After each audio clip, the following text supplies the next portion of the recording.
The moment you try to prove you're better is the moment others decide to stop listening to you. The more you explain, the lower your position becomes.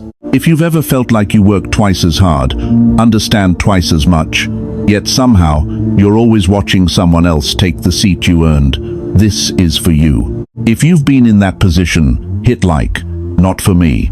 So the algorithm pushes this to others, standing in the wrong place, just like you once were. And if you want to learn how to change positions without trying harder, subscribe. Because this channel talks about one thing only, real status. The world is not kind. The world is not fair. The world does not reward effort. Here's what the world actually does. It looks at where you're standing and it treats you accordingly. Every interaction is an evaluation. Every conversation is a silent ranking. Every room you walk into, people are asking themselves one question. Who is this person in relation to me? And they answer that question in 3 seconds. Not based on your resume, not based on your skills.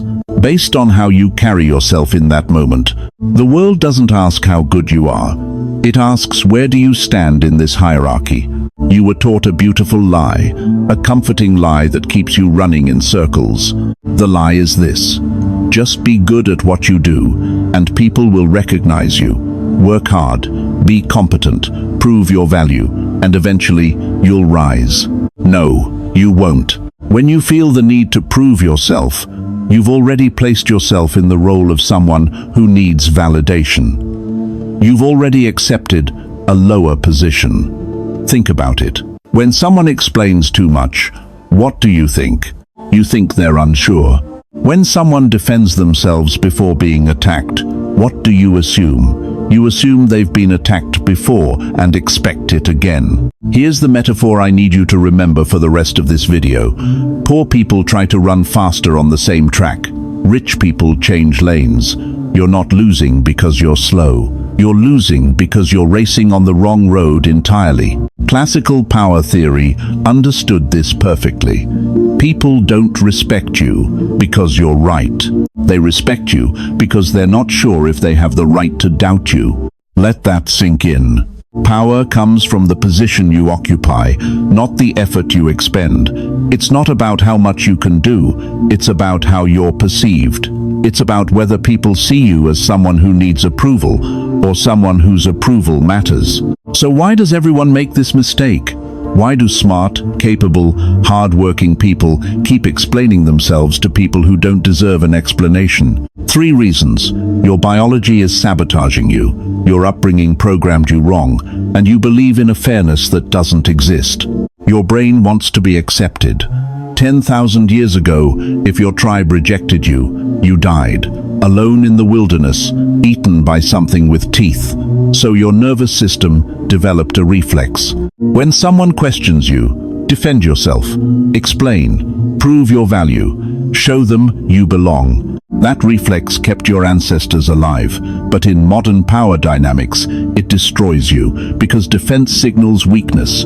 Explanation signals uncertainty. The more you try to prove you belong, the more you confirm you don't. Your biology is giving you the wrong signals. It's optimized for survival in a tribe of 50 people who knew you since birth, not for navigating hierarchies with strangers who judge you in seconds. And until you override that reflex, you'll keep making the same mistake. Now add your upbringing. From the moment you could understand language, you were programmed. Be good, work hard, be polite, respect authority, prove yourself, earn your place. Your parents meant well, your teachers meant well, but they taught you rules for a world that doesn't exist. The actual world, the one where power moves and money flows, runs on different rules. In that world, silence is authority. Not rushing is having options. Not explaining is not needing permission, but you were never taught that. So you walk into adult life with a child's understanding of how status works, and you wonder why people who seem less competent than you keep rising above you. It's not luck, it's not connections, it's not unfair. It's that they learned different rules. They learned that the person who explains is below the person who simply states. And finally, the illusion of fairness. You want to believe the world rewards correctness. You want to believe being right matters. That logic wins. That truth rises to the top. That if you just make your case clearly enough, people will see reason. But being right at a low position means nothing. Being right without leverage is being ignored. Think about every argument you've won where nothing changed. Think about every time you proved your point and still got dismissed. What did you learn? You learned that being correct and being powerful are two completely different things. The world doesn't care about right and wrong. It cares about who has the authority to define what's right. And if you're trying to prove you're right, you've already admitted someone else has that authority. Not you, them. You're trying to climb higher in a room with a low ceiling. The solution isn't to climb better. The solution is to find a different room. You don't need to run faster. You need to change lanes. Let me show you exactly what this looks like. Picture this. It's Monday morning. You've spent the entire weekend preparing a proposal. You know it's solid. You checked everything twice. You walk into the conference room and present it. Halfway through, Sarah leans back in her chair. Sarah, who's been at the company half as long as you. She tilts her head and says, "I'm not sure this is the right approach." You feel it immediately, that tightness in your chest, that need to defend. So you do. You walk her through your reasoning. You explain your research. You justify every decision. You list the alternatives you considered and why you rejected them. 5 minutes later, she nods. "Okay, I see your point." You think you won? You didn't. You just taught her she can question you anytime. You entered a frame where your decisions need her approval. You positioned yourself below her. Even though she agreed with you in the end, you lost, because you established that you answer to her. Now imagine a different version. Same meeting, same proposal. Sarah says, "I'm not sure this is the right approach."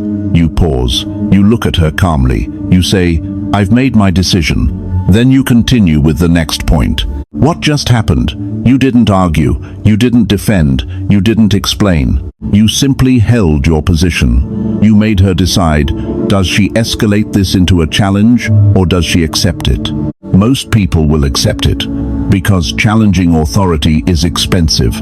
It requires certainty, and your refusal to defend yourself creates doubt in them. They start wondering, does this person know something I don't? Do they have backing I'm not aware of? Am I about to look stupid if I push this? You didn't win the argument. You won the frame. And the frame is everything. Here's another one. You're in a meeting with your boss and two colleagues. Your boss mentions a project that didn't go as planned. He doesn't say your name, but everyone knows you led it. One of your colleagues glances at you. The implication hangs in the air. Old, you would jump in immediately. You'd correct the record. You'd explain what actually happened. You'd make sure everyone knows it wasn't your fault, that there were factors outside your control, that you actually did everything right given the circumstances. What did you just communicate? That being seen as wrong threatens you, that you need the group to think well of you, that your position is fragile, you're operating from deficit. New you does something different. The implication hangs in the air. You don't react, you don't correct anything, you let it sit there. Then you either continue with what you were saying, or you say, "Interesting perspective," and move on. What did you communicate? That their opinion doesn't shake you, that you're not in the position of needing to defend yourself, that whether they think you failed or succeeded doesn't change your status. You're operating from abundance. Let me give you one more, because this is where most people lose. You're talking to someone new. Networking event, party, doesn't matter. They ask what you do. You tell them. They say, "Oh, my cousin does something similar." How's the market for that right now? It's a nothing question, small talk. But here's where it gets interesting. Old you hears that question and feels a need to establish credibility. So you explain. You talk about your experience. You mention your credentials.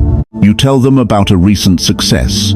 You're trying to make them see you're good at what you do. What frame did you just accept?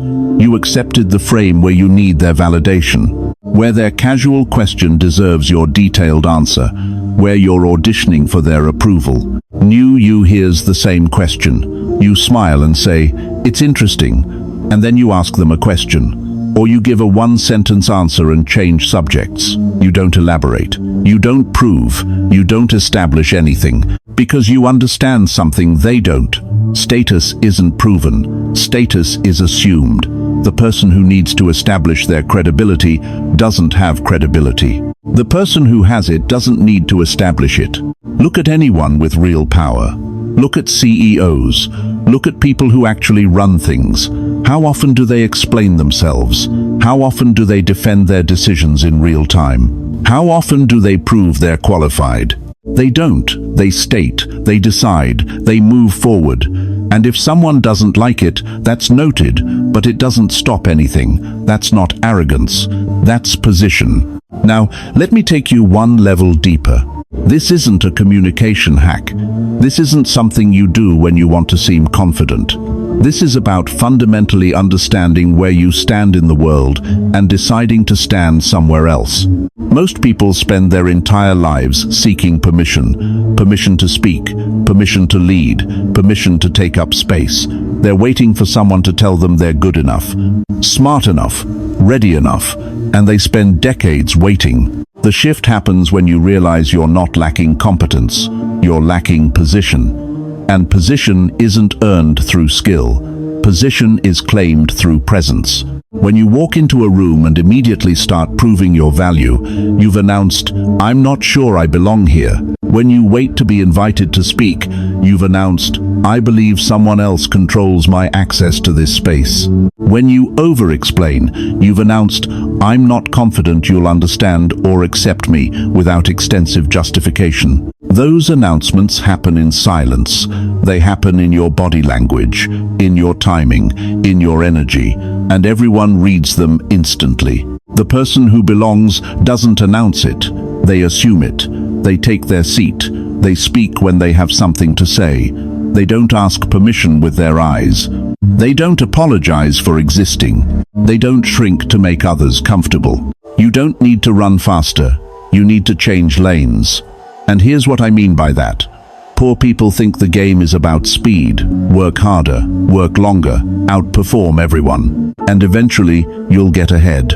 That's running faster on the same lane. Middle-class thinking is slightly better. It's about switching lanes on the same highway.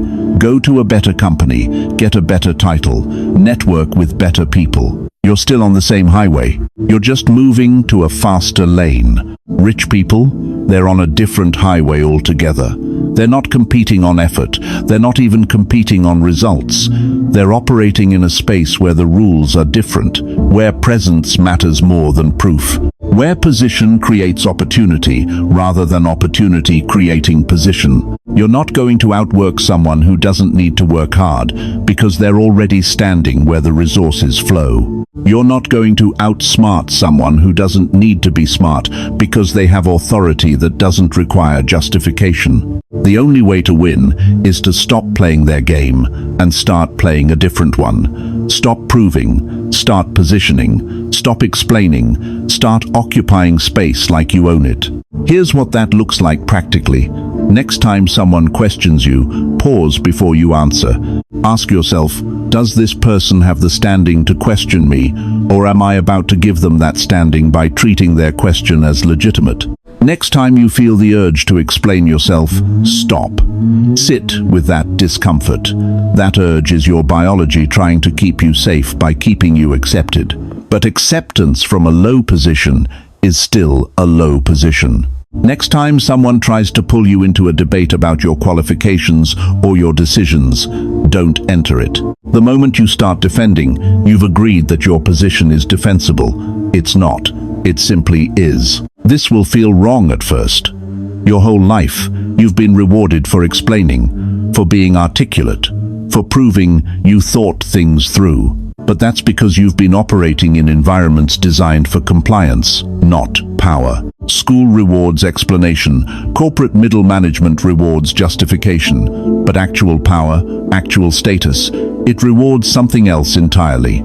It rewards the person who doesn't flinch, the person who states rather than argues, The person who occupies their position so naturally that questioning it feels like the weird move, not defending it. Every time you over-explain, you're working from deficit. Every time you preemptively defend, you're announcing you expect attack. Every time you seek validation, you're confirming you don't have authority.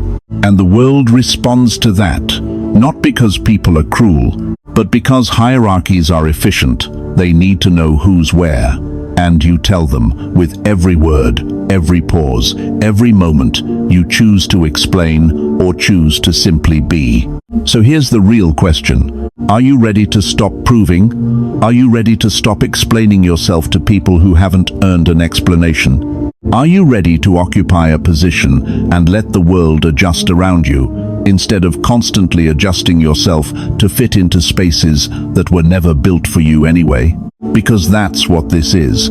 It's not about tricking people. It's not about faking anything. It's about recognizing that the position you take is the position you get. If you position yourself as someone who needs approval, you'll spend your life seeking it.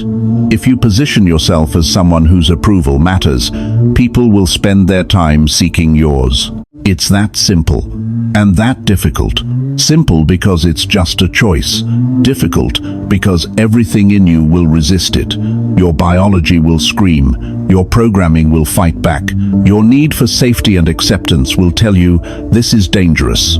And maybe it is. Maybe you'll lose some people. Maybe you'll make some people uncomfortable. Maybe some doors will close. But here's what I know. The doors that close were never going to lead anywhere worth going.